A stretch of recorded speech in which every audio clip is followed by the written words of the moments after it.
नमस्कार दोस्तों, जय माता दी। तो नवरात्रे आ रहे हैं, तो यहाँ पर मैं आपको नवरात्रि की बहुत ही सरल विधि से पूजा बताऊंगी कि पहले दिन किस तरीके से आप बहुत ही सरल तरीके से पूजा कर सकते हैं नवरात्रि की। तो चलिए वीडियो को शुरू करते हैं। तो यहाँ पर सबसे पहले हमें चौकी लेनी है। चौकी पर कोई भी आप लाल वस्त्र बिछा दें और इस तरीके से मैंने लाल वस्त्र बिछा दिया है। उसके बाद आपको लेने हैं थोड़े से चावल और उससे आपको अष्टदल कमल बना देना है। अष्टदल कमल बनाना नहीं भी आता है तो सिंपल आप चावल को इस तरीके से रख दें। तो एक तो मैंने रखा, एक तो कलश जहाँ पर हम स्थापित करेंगे वहाँ पर लगाया है, और एक हम यहाँ पर माता की मूर्ति को स्थापित करेंगे वहाँ पर हमने चावल लगाए हैं। तो इस तरीके से पहले हम चावल लगा देंगे, उसके बाद हम चीज़ों को स्थापित करेंगे। तो यहाँ पर मैं एक चौकी और स्थापित करूँगी जिसपे माता जी को विराजमान करूँगी। तो यहाँ पर माता को विराजमान मतलब पहले चौकी पर लाल वस्त्र बिछाया था, फिर यह मैंने एक और चौकी ले ली है छोटी सी, इस पर मैं माता को विराजमान करूंगी। आप चाहें तो आप सीधा चौकी पर कर सकते हैं। मेरे पास तरीके की छोटी चौकी थी तो मैं उस पर विराजमान करूंगी। उसके बाद इस पर भी एक लाल वस्त्र बिछा देंगे। तो यहाँ पर मेरे पास इस तरीके का लाल वस्त्र था, वो मैं यहाँ पर बिछा दूंगी। अब यहाँ पर माता की मूर्ति को सबसे पहले हम स्थापित कर देंगे।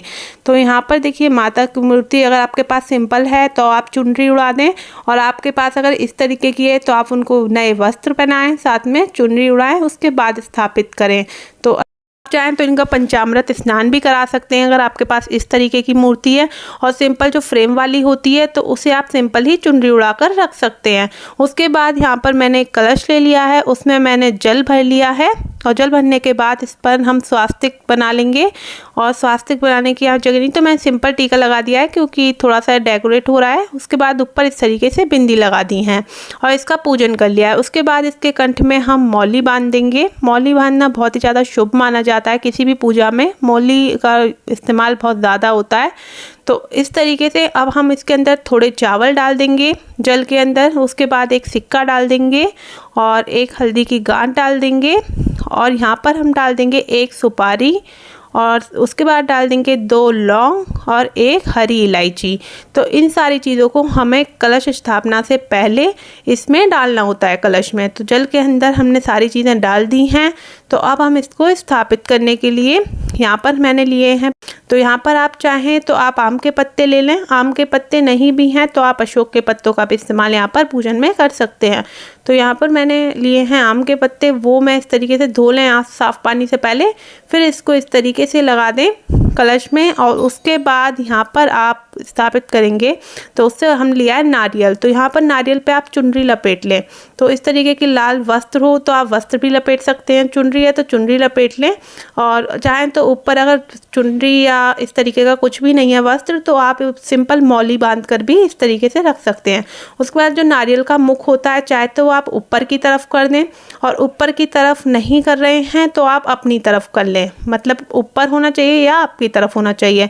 तो यहाँ पर आप चाहें तो कलश स्थापित अलग कर दें और इस तरीके से जौ का ये अलग स्थापित कर दें, मगर मैं इसी कलश को इसमें ही स्थापित करूँगी जौ वाले पात्र में। आप चाहें तो इस राइट हैंड पे आप कलश स्थापना कर दें और उनके लेफ्ट हैंड पे आप जौ का ये पात्र रख सकते हैं, मगर मैंने एक ही में स्थापित कर दिए हैं।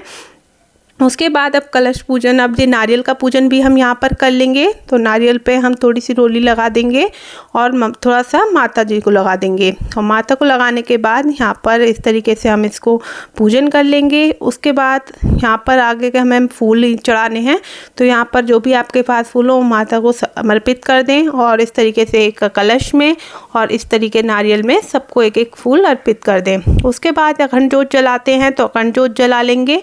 और अखंड जोत की जो वीडियो है किस तरीके से जलानी है आपको और क्या ध्यान है, क्या नियम का पालन करना है, उसकी वीडियो मैंने अपने चैनल पे अपलोड कर ली है, तो आप वहाँ जाकर चेक कर सकते हैं। तो लिंक मैं डिस्क्रिप्शन बॉक्स में दे दूँगी। उसके बाद यहाँ पर हम जोत करेंगे, अग्यारी करेंगे। तो उसके लिए मैंने अलग से लिया है और एक हमने गाय का उपला लिया है, उसको अच्छे से गर्म कर कर हम यहाँ पर इसकी अग्यारी करेंगे।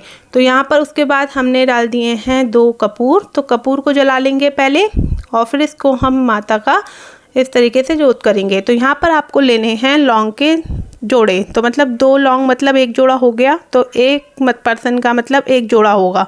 तो जितने भी आपके घर में सदस्य हैं उसके हिसाब से आप जोड़े ले सकते हैं। तो यहाँ पर 1 जोड़ा 1 सदस्य का है, तो जितने सदस्य हैं उस हिसाब से आप यहाँ पर जोड़े चढ़ा देंगे। अग्यारी में। उसके बाद यहाँ पर हम मीठे में बताशा जो भी आपके पास है वो चढ़ा देंगे और इस तरीके से हम सामग्री से ओम भूर्भुवस्सुः गायत्री मंत्र का जाप करते हुए सामग्री चढ़ा देंगे। तो इस तरीके से हमें यहाँ पर जोत कर देनी है। यहाँ पर पानी का छींटे मार देंगे और फिर हम हाथ जोड़ लेंगे। और यहाँ पे एक चीज़ बता देती हूँ मैं आपको कि मैंने, अगर आपको जौ बोना नहीं आता है तो उसकी वीडियो भी मैंने चैनल पे अपलोड कर दी है अलग से, वो आप जाकर चेक कर सकते हैं, लिंक मैं डिस्क्रिप्शन बॉक्स में दूँगी। उसके बाद आपको थोड़ा जल डाल देना है अपने जौ वाले पात्र में। तो डेली आप जब भी पूजा करें तो जौ वाले पात्र में अवश्य थोड़ा थोड़ा जल डाल दें, इससे जो आपके जौ हैं वो बहुत ही अच्छे से हरी भरी होंगी।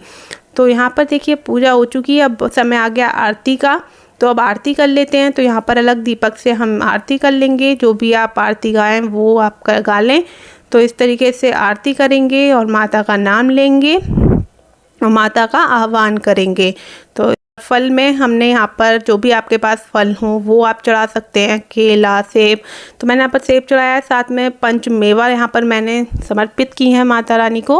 और इस तरीके से पूजा करने के बाद लास्ट में आप दुर्गा चालीसा का पाठ करें और फिर इस तरीके से हाथ जोड़कर प्रार्थना करें कि अगर माता हमसे कोई भूल हो गई हो तो क्षमा करें। और आप इसी तरीके से हमारे 9 दिन घर पर विराजमान रहिए 8 दिन, और हम इसी तरीके से आपका पूजन करते रहेंगे। तो इस तरीके से करने के बाद आपको यहाँ पर सारी संपूर्ण पूजा विधि मैंने बहुत ही सरल शब्दों में बताई है, मतलब बहुत ही आसान शब्दों में मैं आपको बता रही हूँ। ज़्यादा तामझाम न करके आप बिल्कुल सिंपल तरीके से इस तरीके से पूजा करिए, माता अवश्य आपसे प्रसन्न होंगी। वीडियो थोड़ी भी अच्छी लगी हो तो लाइक शेयर ज़रूर कर दीजिएगा, चैनल को सब्सक्राइब ज़रूर कर दीजिएगा। जय माता दी दोस्तों, मिलते हैं अपनी नेक्स्ट वीडियो में।